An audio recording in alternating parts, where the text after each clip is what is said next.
Well, here we go with another round of the Bellicose Nation.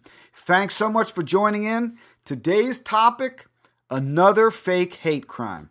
This time it's a lesbian out in Lincoln, Nebraska. Now, before we go into all the details of this hoax, it must be mentioned that these faked hate crimes are popping up so often. I'm telling you, it's hard to keep up. Now, the self-described victim in this case is Miss Charlie Rogers, a former college basketball star. Now, here's what's reported.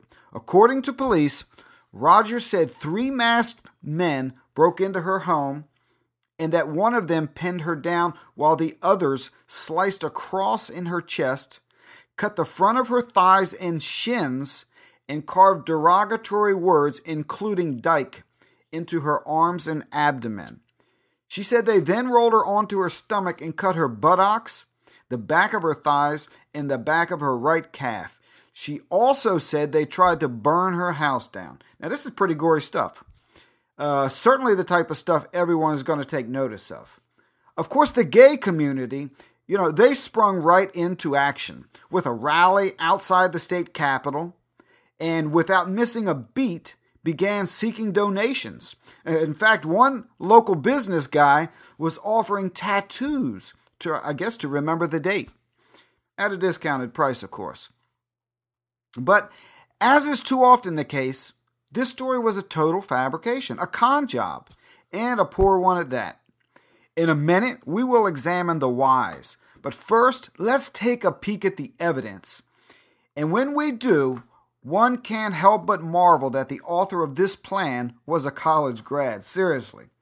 Apparently, she was admitted more on her skills with a basketball than critical thinking. But time is short, so let's run through this quickly. Okay, Exhibit A.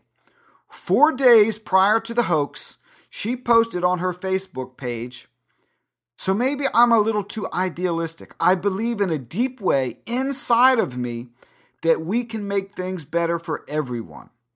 I will be a catalyst. I will do what it takes. I will. Watch me." That's what she posted on her Facebook page 4 days before calling the police. Exhibit B. Genetic testing showed cotton gloves left at the scene had her DNA inside, and none of it matched a male.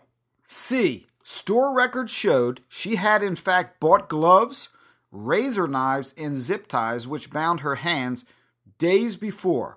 The SKU numbers matched those at the scene. D. The cuts on her body were too straight to be done on a person who would be resisting and moving around in pain, especially an athlete of her size and fitness level. And they were all in locations she could reach herself. Also, the bed covering had no blood traces, even though she claimed they rolled her over after cutting her back so that they could then carve into her stomach. E. A few days before the hoax, she sent out a photo of herself with a cross-shaped design cut into her chest. Folks, the list goes on, but let's keep moving. One of the glaring questions is why? But one I must ask is, if this were a white suburban mom who was a victim of a similar crime like this, what would have been the response? Would law enforcement, both local and federal, have the same interest level? No. Hate crimes opens up federal pipelines of money and attention. Would hundreds of people have rallied in outrage? Nope. A few people would have sympathized and probably locked their doors a little tighter. Would the perpetrators receive the same financial investment from the government to ensure a conviction? Nope. Would the average white mom's attacker spend the same amount of time locked up as a lesbian's attacker? No. A whole host of additional charges would have applied to the lesbian attacker. Now, does this smack in the face of an absolute basic American principle, equal protection under the law? Beyond that, there's something else going on with a growing victim culture in this country. Sometimes it's the thirst for 15 minutes of fame, but even more sinister is those who use it for a political or social and perhaps even religious agenda.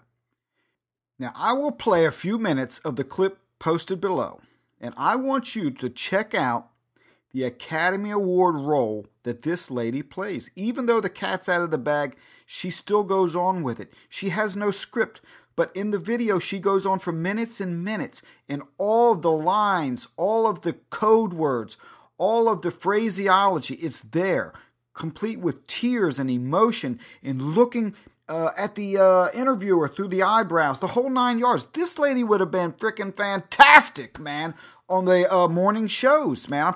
I could see her on The View. I'm serious, man. I mean, this lady was made for TV if she had just had a real plan. Well, let's take a look.